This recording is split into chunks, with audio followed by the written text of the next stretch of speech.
Hanggang sa kanyang huling habilin na natiling simple at payak si Pope Francis at hiling niyang ilagak ang kanyang labi sa kahoy na kabaong at may libing sa St. Mary Major sa labas ng Vatican. Nasa frontline na balitang yan, si Mon Gualvez. Simple at mapagkumbaba kung ilarawan ng mga Katoliko si Pope Francis.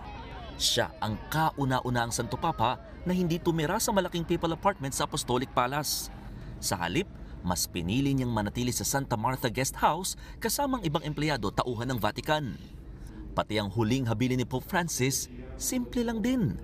Gusto ro niyang mailagay ang kanyang labi sa simpleng kabaong na gawa sa kahoy. Malayo yan sa dating 3-layered coffin na ginagamit sa mga Santo Papa.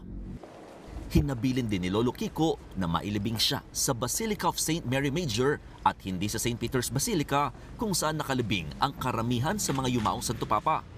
Sa Marian Shrine daw kasi na ito pumupunta ang Santo Papa bago umalis at pagbalik mula sa kanyang mga apostolic trips. Wala rin daw dapat dekorasyon ang kanyang puntod at may lalagyan lang na inscription ng kanyang papal name sa salitang Latin na Franciscus. Bago siya pumanaw, binilin pa ni Pope Francis ang eksaktong lugar kung saan siya mahihimlay. Base sa inilabas sa death certificate ng Vatican, stroke at heart failure ang dahilan ng pagpanaw ni Pope Francis. 5 linggo rin siyang na-ospital noong Marso dahil sa double pneumonia. Nakatakdang magpulong ang mga kardinal sa Vatican para planuhin ang burol ng Santo Papa. Nagbabalita mula sa frontline, Mon Gualvez, News 5. Mga kapatid, Julius Babaw po. Iba na ang may alam at may pakialam sa panahon ngayon. Para sa frontline ng mga balita, mag-follow at mag-subscribe sa social media pages ng News 5.